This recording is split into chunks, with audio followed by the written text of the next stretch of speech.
So, ladies and gentlemen, let me warmly welcome you here at this discussion, at this highly promising discussion. Let me also greet our panelists. Just a couple of remarks. In order to have this discussion as fluent as possible, I am going to address each and every panelist one by one, but please do not feel constrained and feel free to jump in and pick up and respond to anything that might come up. So, as the very first question, to which this keynote speech has perfectly set the tone for, will be to Mr. Földes. András, you've been at least 5 times in Ukraine recently. In order to give us an idea about the depth of this issue, can you please briefly describe the extent of the damage that has to be reconstructed? Thank you. Is it on? Not really. Can I have yours? Is it on? Yes. Okay, so hello everyone, and thank you for inviting me, and thank you for the great question. Yes, indeed, I'm a journalist, and I have been reporting from Ukraine now 5 different times since the full-scale invasion, and it was really interesting and important experience for me also if we talk about destruction, because destruction is not that obvious matter as we might think. So I visited different parts of the country. I've been on the west, which is not so damaged. I visited Kiev and the surroundings. Those cities we know were under siege. And I reported from the eastern part of the country. I went close to the Russian border, Kharkiv, and I visited some towns in Donetsk that were under siege. So I see different types of destruction in the country. And from if we see this matter from the point of view of a citizen who lives in a peaceful country, it's not that obvious that there are different stages of destruction, and I believe we should name those, or we should categorize those in order, for example, to make right decisions on reconstruction. And just from my experiences, basically I could separate 3 different stages that should be addressed. The first is the sporadic destruction, when you have an intact town, village, and some certain parts of the village were struck by rockets, were destroyed, but over those areas the city is intact, is working. These towns you can see mostly on the western part of the country. There are those places where you can see partial destruction. These towns and settlements mostly intact, but whole neighborhoods or certain areas were leveled or were struck by different types of rockets or shells. Why the surrounding areas are still livable. You can see these kind of, or I had seen these kind of destructions, for example, in Kiev, in Khmelnytsky, or Bucha, for example. That's a good example. You might hear about this city as the first example of war crimes committed in Ukraine. I remember the whole city was really peaceful and seemed like untouched. And when you reached a certain part of the country, of the city, it was like total destruction and need to be reconstructed, of course. And there's that part, the total devastation that we might know from war movies, and this is really like hard to experience when whole areas are burned down or leveled to the ground. If I name one city, Bakhmut, we all know what I'm talking about. And also, I think there's like a +1 example when you have like areas untouched, but key infrastructures, mostly bridges, are destroyed, and then these are those areas that should be give extra care of, because those key infrastructures are important from the perspective of reconstruction. And if we're talking about destruction, it's not only infrastructure, not only buildings, but we have to talk about people. So you have to know that people are leaving or unfortunately dying in this conflict, and it's really important how many people stays in that area. So when we talk about destruction, it's really important if that area still inhabit certain amount of people, while you can visit places or you can see places which are totally inhabited. So people just left the whole area because of the level of the fighting. So this is basically those levels that should be considered when we're talking about reconstruction. Thank you very much, András. Now I'm turning to Mr.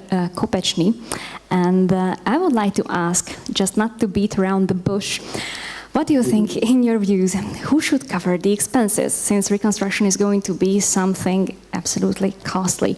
What do you think? Do you agree with those who think that it's legally possible and feasible to use frozen Russian assets for this purpose? How do you see it?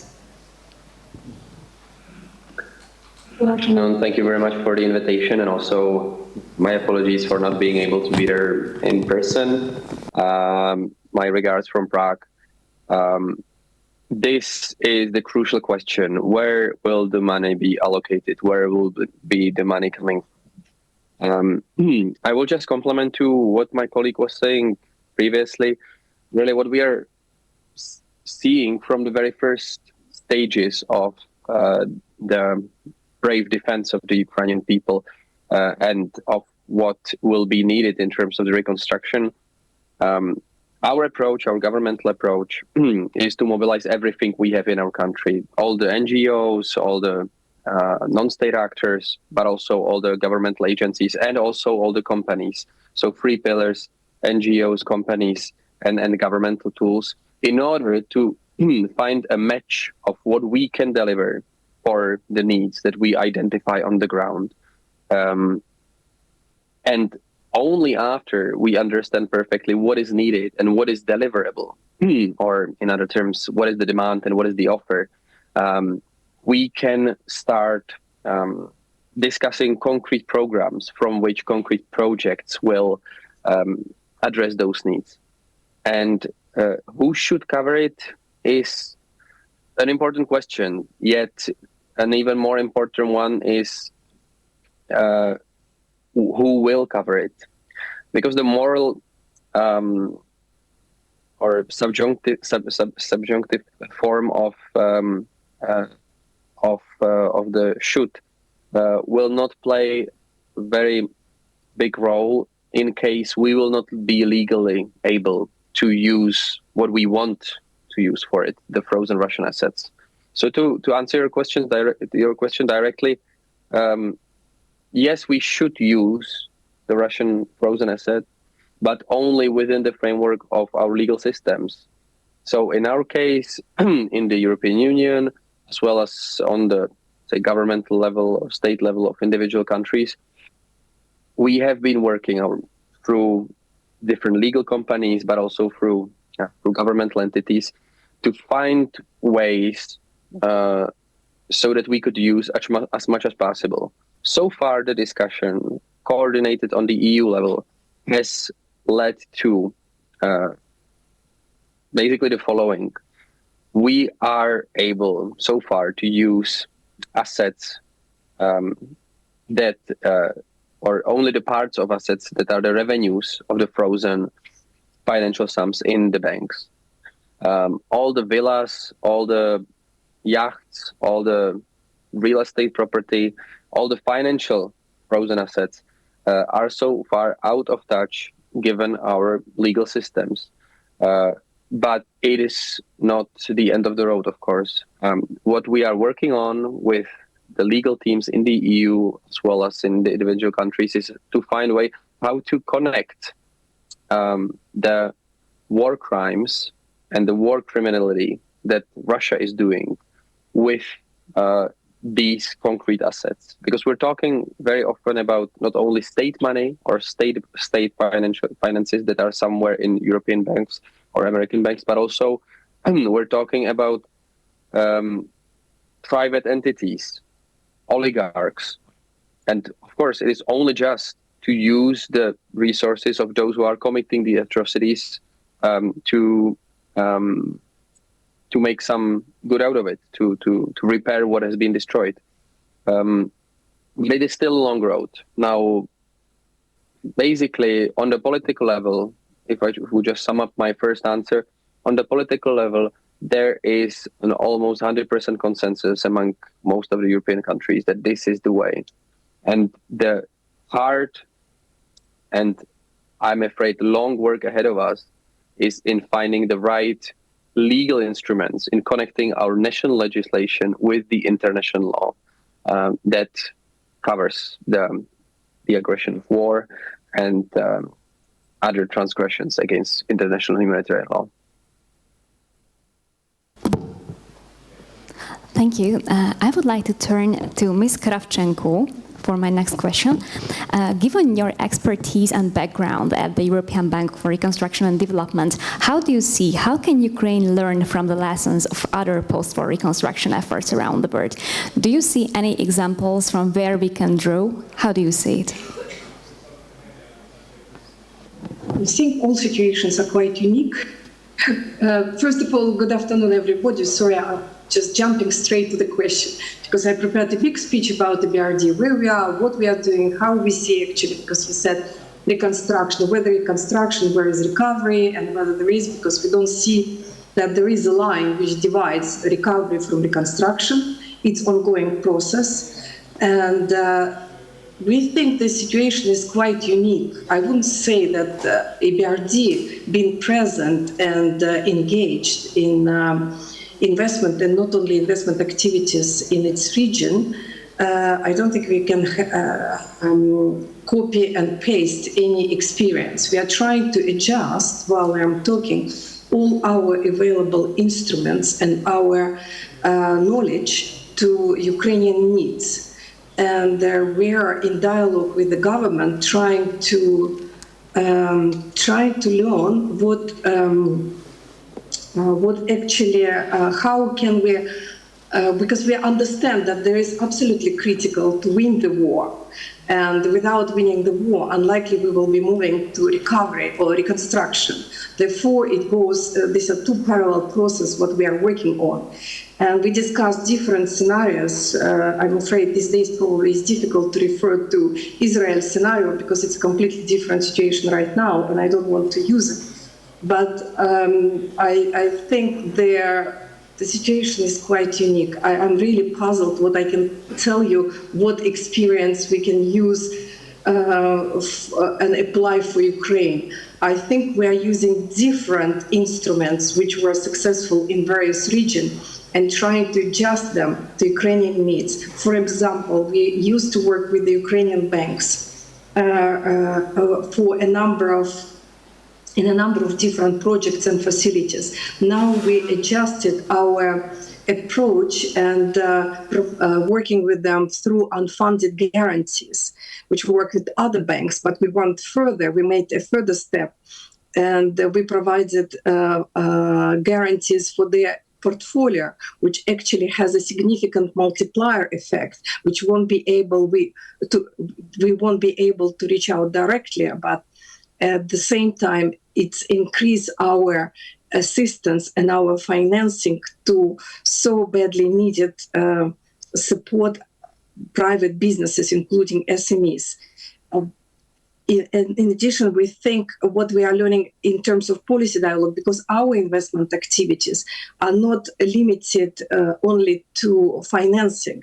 We have a huge program going on of policy initiative, which preparing actually the future or create a platform or background or necessary conditions for restoration. And in terms of this, it's it's very much a focus oriented towards EU integration. And here the experience of other countries obviously is quite useful. How to structure these reforms, how to make sure that we keep focus on these reforms. And we do understand that it can be built and implemented gradually.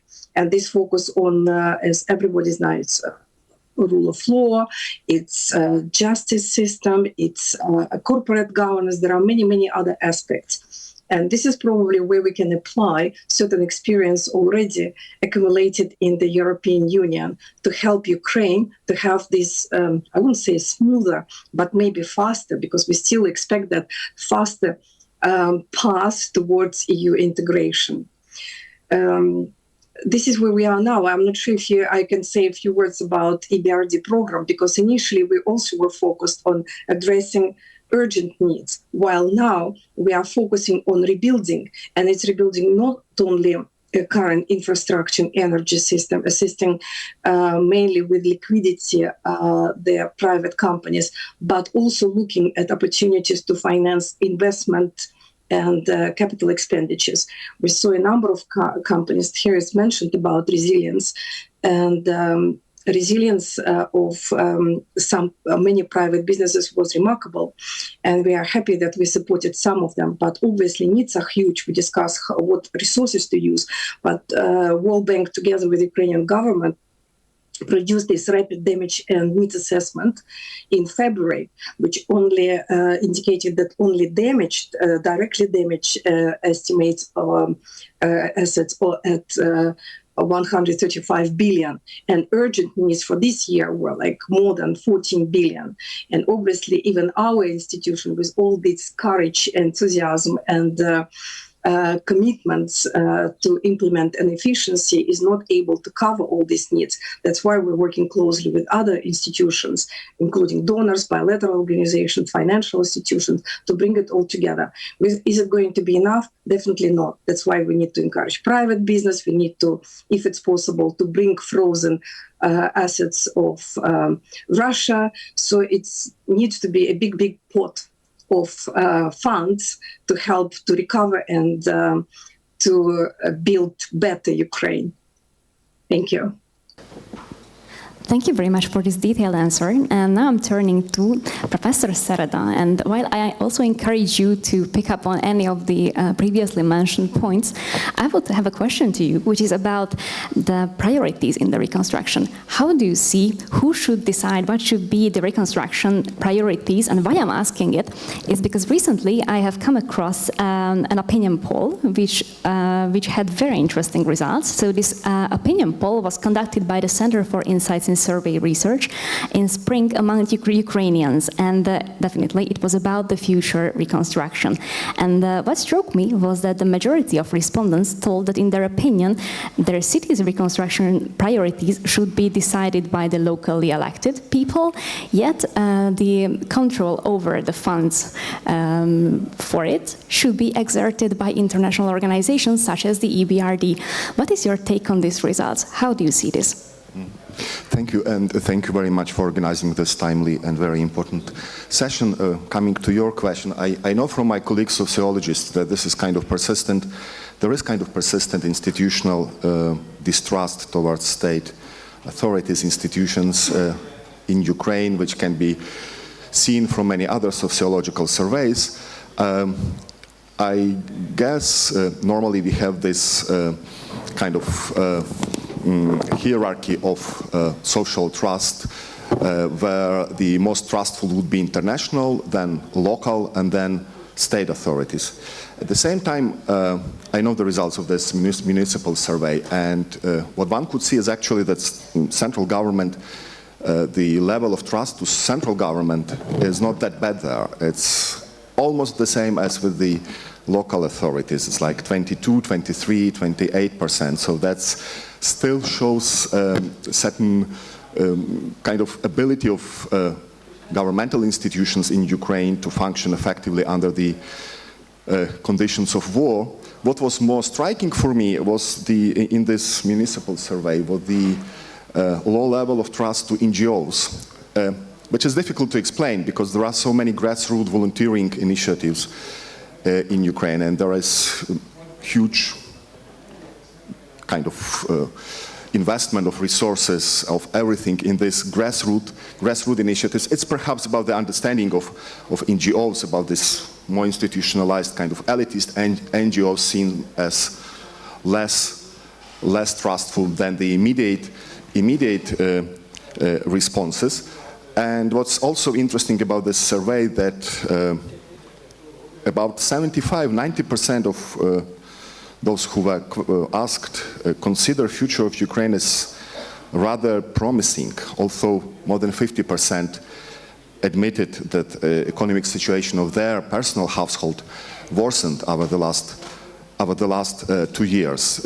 Support for businesses, support for new economic projects, also immediate reconstruction of infrastructure, also immediate psychological support and medical support. They are always the priorities. But if I can, I would also like to mention just in a few words the project which I represent, which is Invisible University for Ukraine, and I would like to do it because sometimes the question of academic, educational reconstruction is not really taken as a priority among those listed. And at the same time, when again you look at the same municipal survey, you will see that in main university centers of Ukraine, Kharkiv, Dnipro, Odessa, respondents were not that happy about the level of quality of universities and colleges. It's kind of equal division of those who consider them good and who consider them bad. So here I think it's kind of probably understandable but central issue that reconstruction is not about the return to the state of affairs in 2022. The state of affairs in Ukrainian academic educational system was not ideal at all, and you could see how exactly now under the conditions of war, Ukrainian colleagues, scholars, students who take part in this project which I just mentioned, Invisible University for Ukraine, are eager to think about reconstruction as modernization, reconstruction as change. I would also like to mention to acknowledge the tremendous support from Democracy Institute to this project and to many other online projects which we now have in the educational sphere. I think I stop at that moment. Does your field experience underpin this? What did you see? How did the Ukrainian society respond to all this damage and all this destruction? As without Ukrainian people, we cannot talk about any meaningful reconstruction. What does your experience tell you about it? Yeah, well, thank you for the question, because it was a huge surprise for me at the first time when I visited Ukraine after the invasion, and this experience kept on coming back. So I was surprised how committed and resilient the Ukrainian society among these circumstances. And this is understandable due to the legitimate moral indignation of these people after the invasion. However, when you see the circumstances, for example, I remember visiting Izium.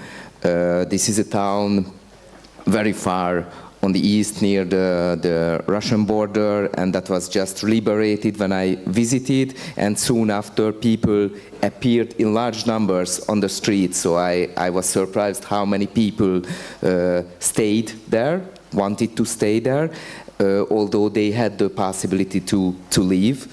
And then fires were lit on the streets and they started to cook, and volunteers appeared, and well, on my experience, they were welcomed by these people, but you know, surveys and experiences sometimes differ. And electricity came back soon after, internet appeared, so I see a big enthusiasm and willing to keep on living and keep on doing things, and this is what I have experienced during my visit. That volunteers are really welcomed. Large numbers of volunteers appear and cook and fix services, electrical boxes, and this was really interesting. And I remember just I'm mentioning another experience. We arrived to Kiev after the siege of the capital, and I remember we hardly could reach the city because the roads were blocked by burned out tanks and you know, rubble and all that kind of stuff that, you know, comes up during these fights. And just a couple of days later, we could not recognize the same spot because everything was kind of fixed and the roads were clean. So this showed us the enthusiasm and that kind of commitment that people feel. So this is my experience from the ground. So, and this is very important when we talk about reconstruction, that what I felt, you can rely on those people who live there. So maybe it's an important experience that we can rely on the civilians as well who were willing to take part of the works as well. Talking about commitment, Mr. Kopečný, how do you see, how can Western support be kept for this reconstruction? So how can we avoid the fatigue, the war fatigue, or how can we overcome it if we already have it? I'm watching and following closely, as hard as it may be sometimes, what's happening on the ground, because it's precisely about such a huge amount of energy, enthusiasm of the people on the ground. What is also very important is whoever is interested in the reconstruction should be coming to Ukraine. I have been organizing business delegations and also NGO missions to Ukraine since July last year. We have been to many cities from the western Ukraine, Lviv and several others, Kyiv, Dnipro, Kharkiv. In each of these cities we held business delegations and business fora with the local entrepreneurs, which was also important. For instance, in Dnipro we were greeted by almost 150 businesswomen and businessmen from the Dnipropetrovsk region. And as we were the first delegation this July who have come to their city and to their region, which is, by the way, a special focus region for the Czech Republic, somewhere we invest a lot of our attention. It was clear that everybody there is not only committed, but also talking real business. The first sentence that struck me from the governor and repeated by the city mayor in Dnipro, just to give an example that is echoed all over the country, you know, we are not here to discuss charity for us. We are here to talk business. We understand that the reconstruction will only be done successfully if we engage the local businessmen, businesswomen, the local entrepreneurs.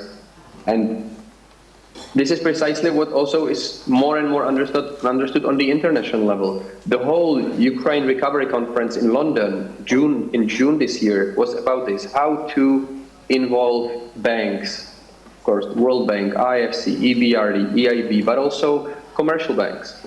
How to combine their products with the export credit agencies of the countries that are going with their products in Ukraine. For instance, the Czech government, we have approved that we are now ensuring export from Czech companies to Ukraine since this summer.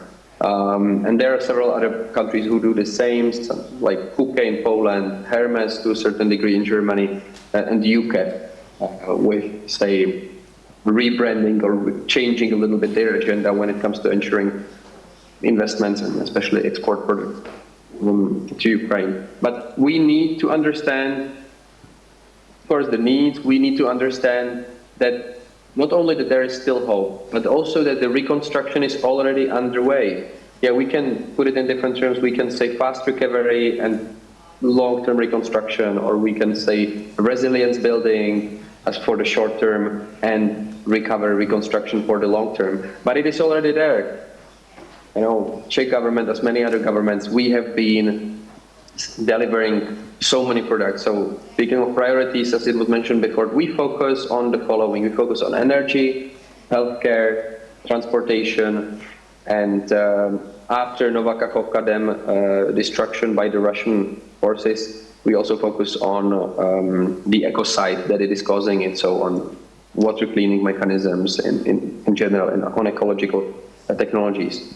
And in all of those, we use the NGOs for the humanitarian part, but then we also use the companies and the banks and the businesses, so that, you know, it's a sustainable program, and no country, no institution can do it alone. So we coordinate all of those things on the EU level. Every month we sit in Brussels or in VTC like this, and we precisely discuss what do we do where. And not only in the EU, I'm discussing this with my Japanese colleagues, Korean colleagues, Taiwanese colleagues, American colleagues, of course, and the British colleagues. So that not only we know that, you know, we're building a different part of the same hospital in Dnipro or in Lviv, but also that we sometimes combine the resources and then also jointly go to some financial institution such as IFC or World Bank or the present EBRD. And all this combined is a very complex network of connections you have to understand, and you have to explain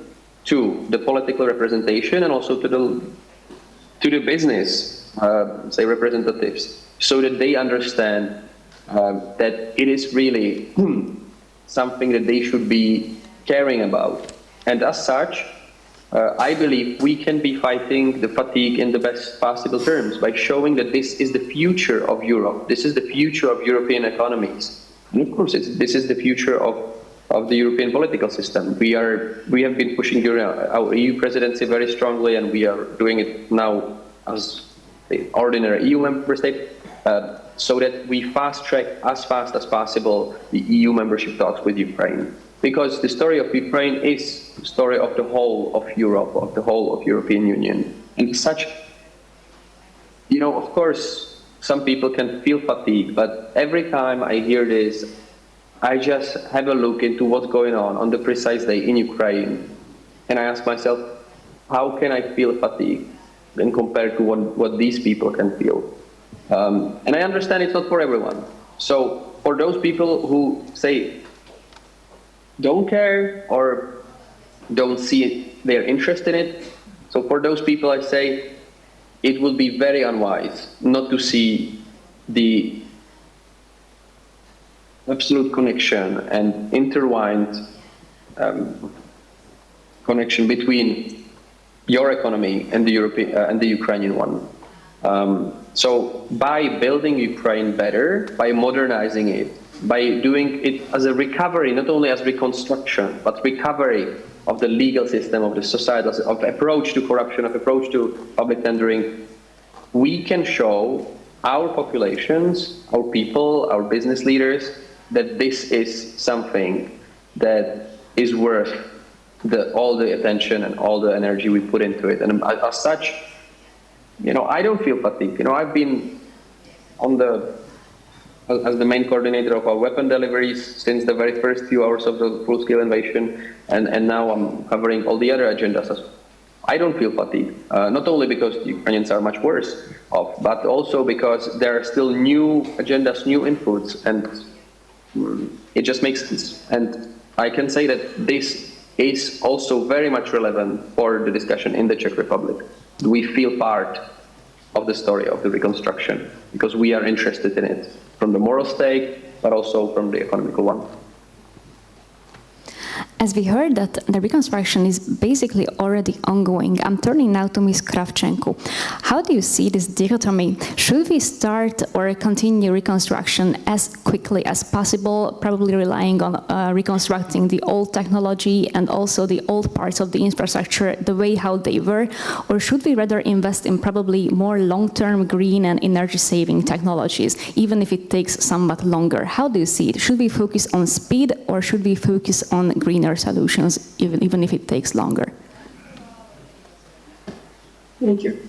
It depends. It depends on the industry, on the sector, on the company. Where do you focus? In some cases, for instance, because we were actively involved in the energy sector.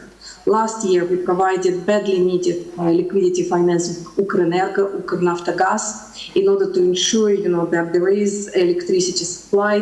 Despite all these attacks, you know that Ukraine is now building shelters, rebuilding, restoring what has been damaged, and it's a huge work. And at the same time, in parallel, we are looking at better solutions, including green energy. So it goes in a way in parallel, because rebuilding or restoring what has been damaged, you cannot move on with any new investments or new technologies. And we have, before the war, we had a big portfolio of renewables, which were in a difficult state now, and but we are watching and supporting as much as we can our portfolio, but at the same time we are looking at new potential investments, and what is actually quite encouraging with potential foreign investors, because it's not a secret that Ukrainian risk is still perceived as very high,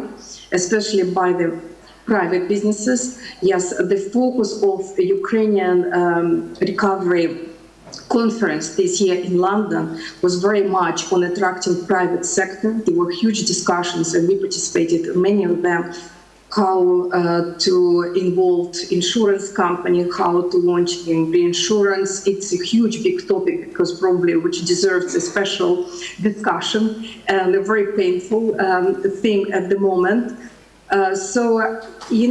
It will be surprised, because we actually just came back. We had a high official visit to Ukraine with our president and top management. And we had a variety of meetings with SMEs, with our existing clients, with the government. And we were pleasantly surprised, like, for instance, to our companies, our existing clients, they managed not only initially to relocate part of their businesses to safer areas, but at the same time, they are looking actually how to make further progress and improve their technology. Especially many businesses, they do understand that if we would like to enter and to have opportunity, to have export opportunities to other markets, so they need to adjust, their current business practices, technologies, consumptions of energy resources. It's a huge package. And it's unfortunately maybe the scale, because we also cannot cover everything and all needs in the country. The scale is huge. I can give you only a few examples here when the companies are trying or readjusting.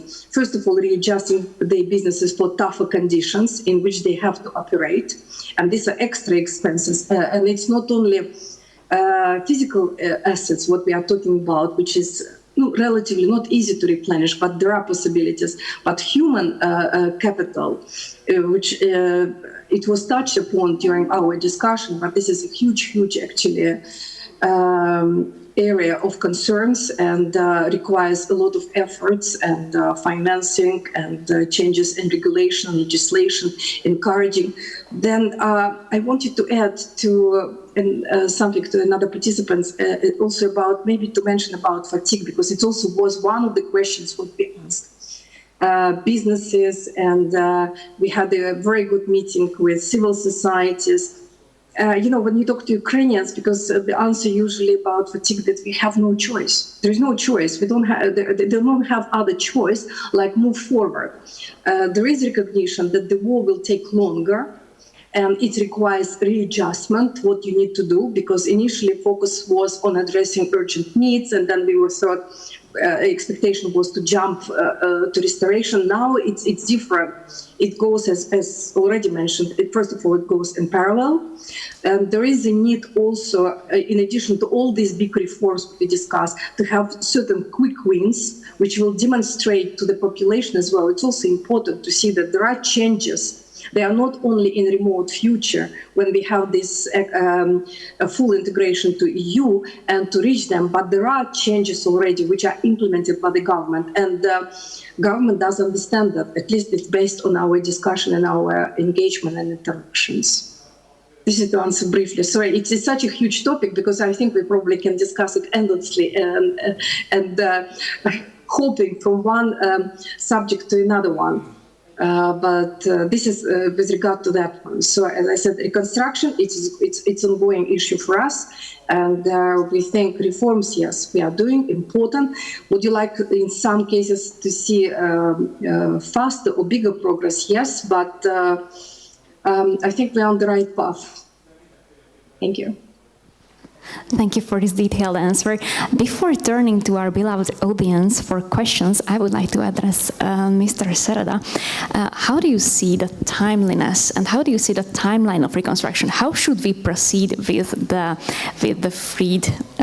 deoccupied territories? Should we start and continue, if so, the reconstruction as quickly as possible, or should we wait until the situation there becomes solid, until the war officially ends? How should we proceed? Well, obviously, as it was already mentioned, the reconstruction is already an ongoing process. There is no point A after which it should start, and that's important for strengthening Ukrainian resilience. The issue of reconstruction in the occupied territories, again, is not isolated. I would like to stress one point, that we talk here about the huge displacement of people, and Ukraine actually experienced double displacement. Ukraine had the largest number of internally displaced persons before 2022 in Europe. Our 1.5 million were officially registered as IDPs and receiving state support from Ukrainian agencies, and many of those were, because as far as I know, at least half of IDPs before 2022 were in those parts of Donetsk and Luhansk oblasts that were under Ukrainian control, and now they had to flee again. So even if you don't take into account the huge number of refugees, it's the question of addressing the issue of displacement, the issue of social integration across the whole country. And if I still have a minute, I would still also mention again academic and educational sphere, where the issue of brain drain is obviously very important, which is a part of reconstruction. Ukrainian, we have official data, but I think the problem is much larger. Ukrainian Academy of Sciences says that about 10% of scholars had to leave the country due to war conditions. It is, I think, obviously important to turn brain drain into the situation of brain exchange, right? So academic mobility is obviously very, very important, but we need to strengthen existing academic institutions, and we need to provide those platforms for scholars in Ukraine, outside of Ukraine, where they can collaboratively work with global academia. This project I mentioned, Invisible University for Ukraine, is about humanities and social studies. And what was striking for us, that many of our students were not actually expecting to be instructed by a Western colleague, not to be West-splained. They wanted to bring their experience from their temporality of war into the global debate, right? They felt that there are some important things that should be worked on in European academia, in Western academia, specifically in East European studies, to decentralize it, to decolonize it, if you wish, to make it more effective in dealing with the challenges of the 21st century. And in this regard, I think the reconstruction is also kind of reciprocal process. It is also about changing European academic world. It's also about changing European expertise community and about finding new ways in this unprecedented situation, because this is unprecedented war after the Second World War, and probably the reconstruction project should also be not built on existing scenarios, but thought over. Thank you. Thank you. And And now we have time for a couple of questions, so feel free to raise your hands, and we are going to collect 2 or 3. And if you have someone who you would specifically address it to, please also feel free to mention. Go ahead, sir. My name is András Földes. I'm the director of the Center for Democratic Integrity in Austria, but I'm originally from Ukraine. And I have a question to the Ukrainian panelists. And my question is, when we're talking about Ukraine and reconstruction of Ukraine, it's usually about infrastructure, it's usually about housing and plants and factories. But the one aspect that was mentioned at the end of the discussion is the human capital. So my question is about Ukraine as a people and as a nation, and about the reconstruction of the Ukrainian nation. At the first panel, we heard very nice words about that Russia has already strategically lost the war. But the Russian genocidal invasion has inflicted, I'm afraid to say, a permanent damage to the Ukrainian nation. So what are strategies of the reconstruction of the nation, of the people?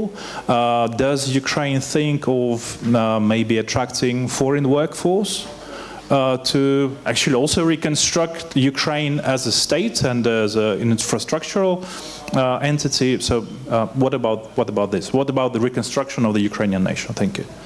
Okay, thank you very much. Let's also collect 2 more. The gentleman here. And okay, you will be the next. So okay, please feel free to. Hello, I'm an exchange student at ELTE University here. My question kind of relates to the previous question. It's also about one aspect of reconstruction is addressing human rights violations. So is this something that is being, because we talked about resilience building, but this is also an important aspect of it. So at which part of the process will this take place? I mean, journalists have an important role here because they're documenting what is going on, making sure that the information is available to the public, transparent. But then afterwards, how do we address these? I guess it's more of a question of transitional justice. Yes, thank you. Okay, thank you very much. And we would like to ask for the microphone here.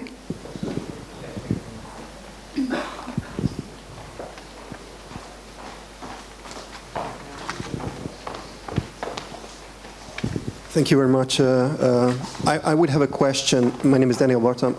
My question has 2 parts. First is, where do we stand with not the reconstruction, but with the construction? Having in mind that you've already mentioned the number of IDPs and the change basically in the population in Western Ukraine. There is a need there to really develop the public institutions, yet I've not heard so many projects that already started, and 2 years has passed. We could have done a lot. So where we are with those constructions, I don't think the demography will change that much after the war, that those institutions will be not needed since the business moved to the West, since the Western companies moved to the West.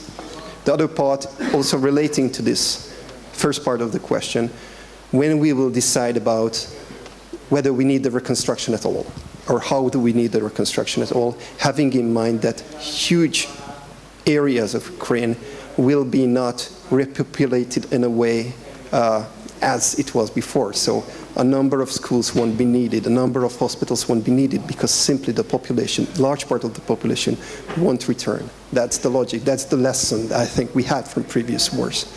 So when we will decide, because if we are not doing the reconstruction, people won't return, but if we do the reconstruction, we might end up basically building empty public institutions.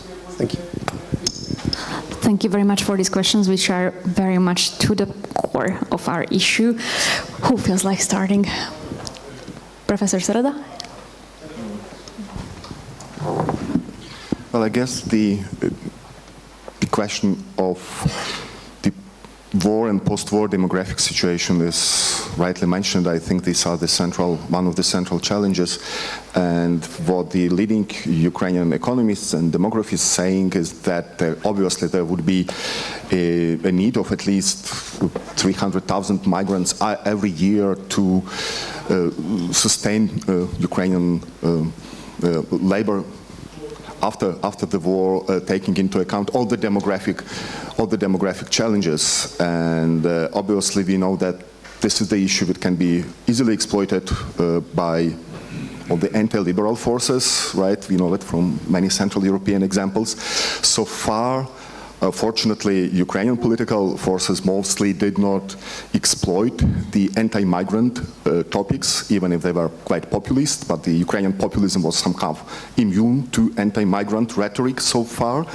However, that is not only isolated economic issue, this is the issue of cultural cohesion, of social openness of society, and of preparedness for being prepared for these challenges.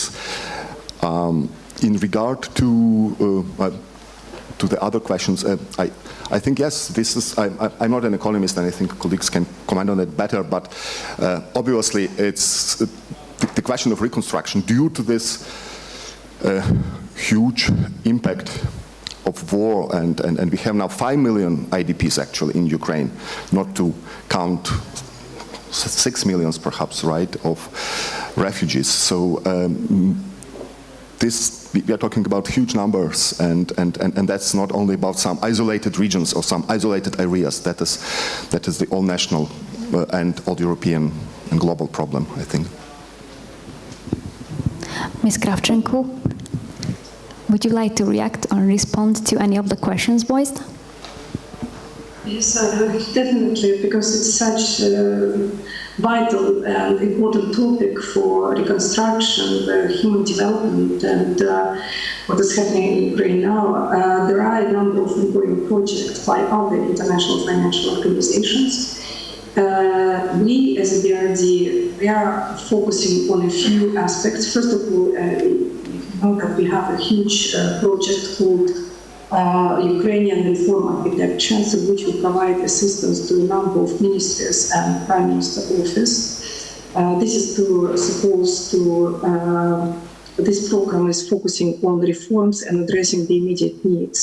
And through these programs, we have a number of experts already embedded in such ministries like Ministry of Education and Ministry of Economy, and other ministries, and jointly with them, we're actually working on a number of projects because we have, I would say, systemic approach where we can help their government on addressing, for instance, now on reviewing their skills gaps and to identify what kind of labor force and resources are required. At the same time, we're working on a special national classifier together with the Ministry of Education. So these are just two of the projects in addition to existing assistance to a big number of clients where we're helping them to readjust their procedures, their rules, their approach towards providing vocational training, towards accepting or creating a special conditions, working conditions for veterans and disabled people. It's just part of, I just mentioned what we are doing because, you know, we are not such a huge institution. We do recognize the importance of this topic, and we are, based on our in-house expertise and attracting consultants, trying to address some of the specific issues with our existing clients, and at the same time, the existing other institutions like the World Bank. I know that on the EU, it's a huge program which is considered and assistance will be provided.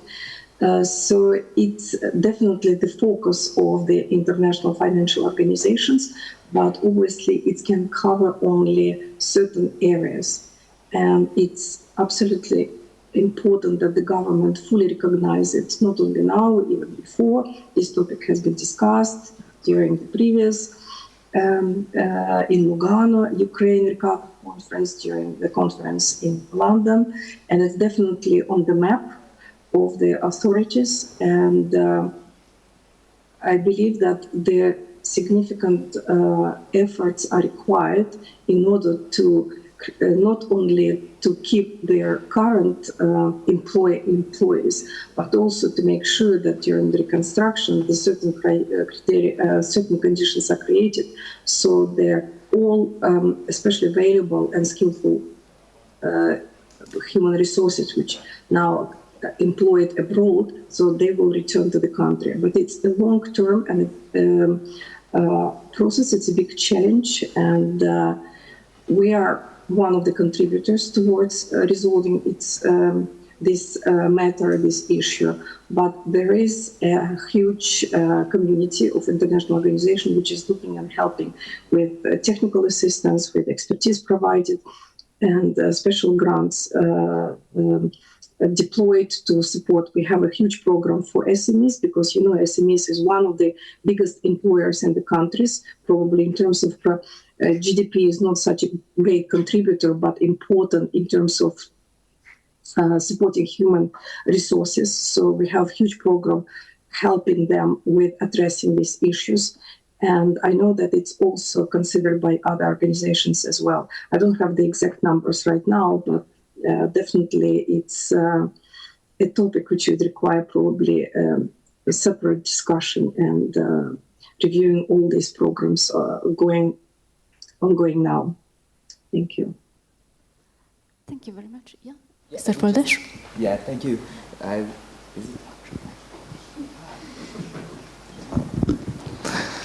They turned it off.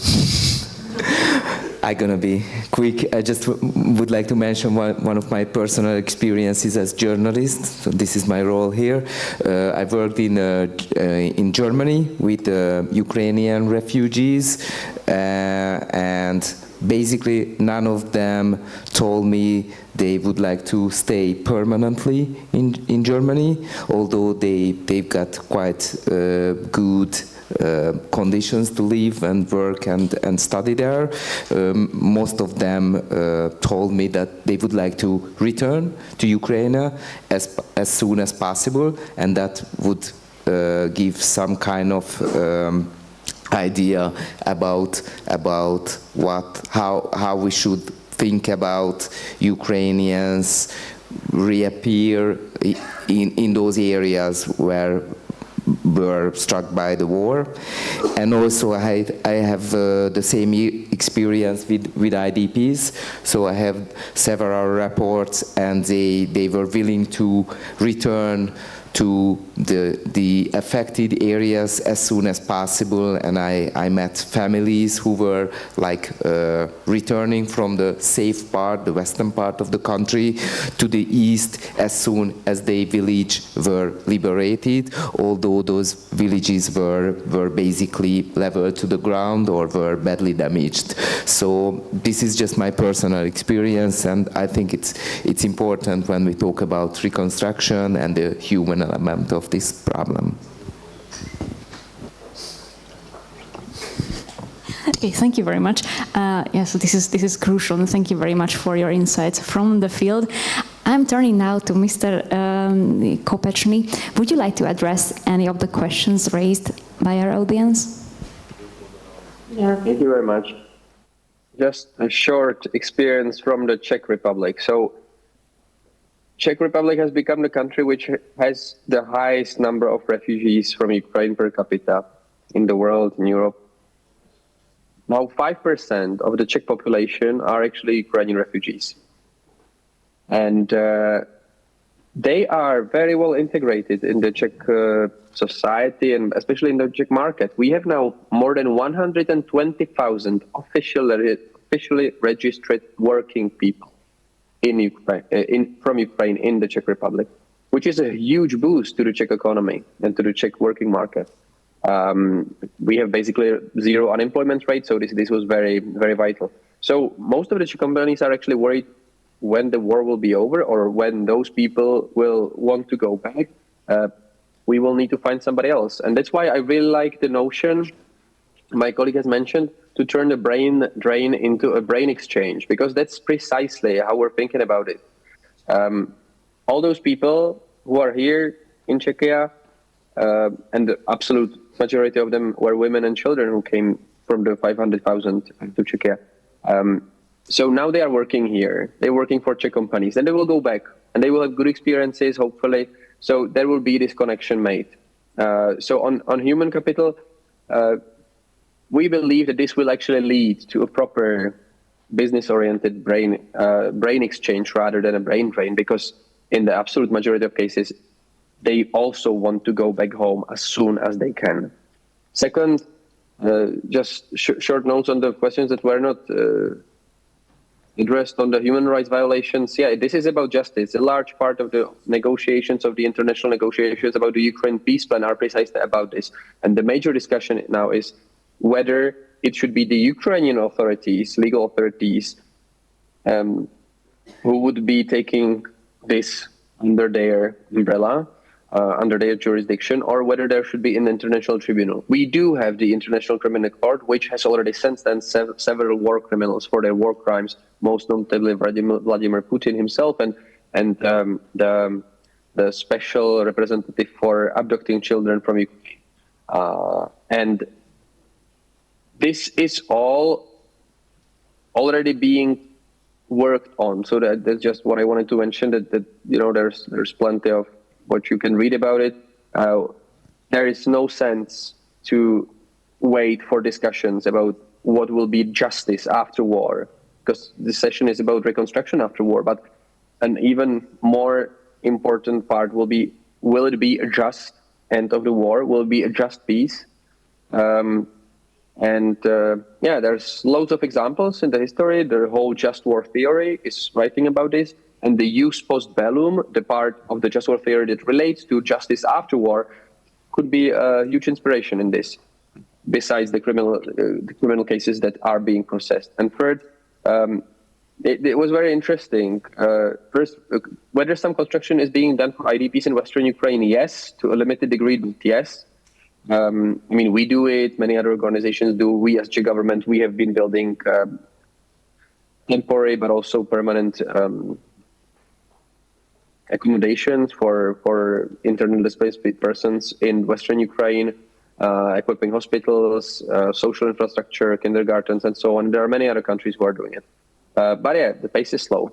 And when will we decide if we need a reconstruction? And what will we build?